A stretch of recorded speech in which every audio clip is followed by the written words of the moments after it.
Chapter 4 Part 1. The silence after the broadcast was deafening. Not true silence. The salty dog's engines still groaned. The sea still hissed against the hull. Anthony's ragged breaths rasped beside Angela on the wet deck. But the absence of gunfire, of amplified threats, of Ben's damning voice echoing across the waves. The Moretti cutter, its bridge windows smeared with dying phosphorescent streaks from Megan's flare, had broken off its pursuit. It hung back, a dark smudge on the gray horizon, as if stunned by the global spotlight suddenly burning into its illicit existence. Russo kept the trawler pushing north, away from Split Rock, away from Port Townsend, into the anonymity of the San Juan Islands maze. His hands, knuckle-white on the wheel, trembled not with fear, but with a fierce, vindicated rage.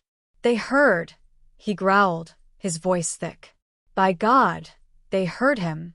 Ben's voice, raw and true, had been their weapon, and it had struck home.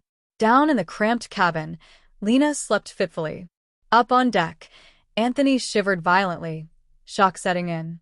The thermite burn on his left arm was a horror, angry red and blistered black from shoulder to wrist. The fabric of his shirt fused to the flesh in places. His face, beneath the soot, was parchment white, his teeth chattering. Med kit. Angela barked, the adrenaline of the broadcast crashing, replaced by the immediate, brutal reality of Anthony's injury. Megan scrambled below, returning with Russo's well-stocked but rudimentary first aid box. Angela worked with trembling hands, guided by terse instructions Russo shouted from the wheelhouse. Cold seawater rinse to stop residual burning. Sterile saline from sealed packs to clean the worst debris. No painkillers strong enough. Anthony gritted his teeth, a low moan escaping as Angela carefully cut away the fused fabric around the edges of the burn. His eyes, when they met hers, were glazed with pain but startlingly clear. They'll come harder now, he rasped. She's cornered. Let them come, Russo snarled, adjusting course around a jagged island outcrop. Whole world's watchin' now. She sends her goons. It just proves Ben right. He nodded towards the laptop Angela had clutched like a lifeline during the broadcast, now resting on a coil of damp rope. Check it. See what kind of fire we lit. Angela opened the laptop, connecting to Magpie's satellite link. The screen flooded with notifications, a digital avalanche. Magpie. Bloom successful. Seeds germinating globally. Mainstream outlets picking up feed. Hashtag VitalXTruth trending. Yem Foundation stock plummeting. Law enforcement inbound to your last known, diverted by public interest. Maintain radio silence. Tertiary dead drop secure. Magpie out. Then news alerts. Headlines screaming. Breaking. Whistleblower accuses Moretti Foundation CEO of lethal drug trial fraud. Burn it all down. Dying heirs recording rock pharma world. Coast Guard impersonation? Armed cutter pursues trawler in harbor standoff. Hashtag whereas Angela Mitchell trends AS harbors and residents report static symptoms. Videos ripped from the live feed were everywhere. Ben's anguished testimony, the bleeding stone of Split Rock, the Moretti cutter opening fire, Anthony's desperate swim, the thermite burn revealed in the flare's dying light. The comments sections exploded. Outrage. Disbelief. Demands for investigations. Conspiracy theories. And beneath it all, a growing chorus, we believe Ben. But there were other headlines too, smaller, colder. Moretti Foundation denies baseless fabrication, promises full cooperation. Eleanor Moretti, a tragic case of mental illness exploited by fugitives. FBI announces manhunt for Anthony Moretti and accomplices in connection with Cedar Hollow arson. Eleanor was fighting back, turning the narrative, painting them as delusional arsonists exploiting a troubled boy's rants. The static wasn't just Lena's affliction, it was the fog of war Eleanor expertly cultivated. Megan, bandaging Anthony's less severe cuts, looked up, her face pale. They're calling us terrorists, Song. They're scared, Anthony ground out, wincing as Angela applied a sterile pad soaked in saline to the edge of the burn. Terrified. The truth is out. Now it's about damage control. Silencing us becomes even more critical. He looked at Angela, his blue eyes intense despite the pain. Dose 0. Did you get it? Angela nodded towards the waterproof bag. The vial. The syringe. Robert's notes. She hesitated, the weight of Robert's warning heavy in her chest. A last resort. Only if the whispers become screams.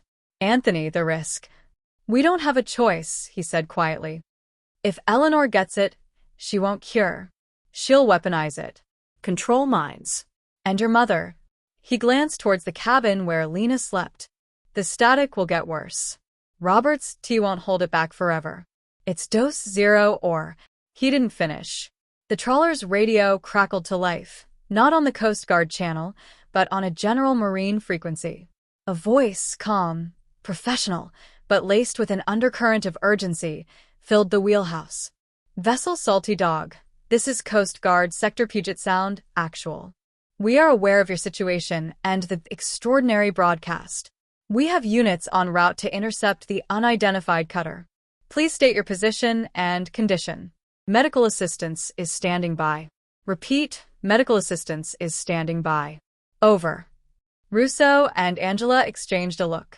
Actual Coast Guard? Or another layer of Eleanor's deception? Trust was a luxury they couldn't afford. Russo keyed the mic, his voice gruff. Coast Guard Puget Sound, this is Salty Dog. We read you. Appreciate the offer. Currently navigating private waters. Have injured aboard. Burn victim. Requires safe haven for medical. Will transmit coordinates when secure. Out. He released the mic, buying time.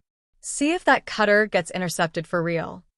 As if on cue, the distant speck of the Moretti cutter suddenly changed course, turning sharply away from them, heading south at high speed. A moment later, two smaller, faster official Coast Guard vessels appeared on the horizon, cutting through the waves towards the fleeing cutter. A genuine interception. A collective breath, held too long, released. The immediate threat had passed. For now. Russo found a sheltered cove on a small, uninhabited island, masked by thick evergreens. He dropped anchor. The sudden stillness was profound. Angela helped Anthony below, easing him onto a bunk in the tiny forward cabin. The burn was angrier in the dim light, the pain etching deeper lines on his face. Megan brewed more of Robert's calming tea. Angela sat beside Lena's bunk. Her mother stirred, her eyes fluttering open. They were clearer than before, but a new anxiety lurked in their depths. Angie? The noise. The shouting on the radio. Is it over? Part of it, Mom, Angela said softly, brushing a strand of hair from Lena's forehead. The world knows the truth now. About Eleanor. About Vitalix. Lena's hand found Angela's, her grip surprisingly strong. The static, it changed. When Ben was talking, it wasn't whispers, it was waves. Loud, crashing waves. She looked at Angela, her eyes filled with a mother's terrible understanding. You have it, don't you? Robert's cure? Angela nodded, unable to speak. Lena's gaze drifted to the waterproof bag on the small table. He warned me, years ago, after the tests. Said if the fuzziness got worse, he might have an answer. A dangerous answer. She looked back at Angela, her voice a whisper. I trust you, sweetheart. Not just with my life. With my mind. She squeezed Angela's hand. When the waves get too loud, you'll know. The responsibility settled on Angela, heavier than the plastic case, heavier than the thermite, heavier than the world watching. She looked from her mother's trusting eyes to Anthony, pale and suffering in the other bunk, his own eyes watching her, reflecting the same desperate trust. She looked at the vial of pulsing blue liquid and the clear syringe. Robert's paradox. The toxin's cure is its catalyst. The static whispered the path. Dose 0 awaited its moment.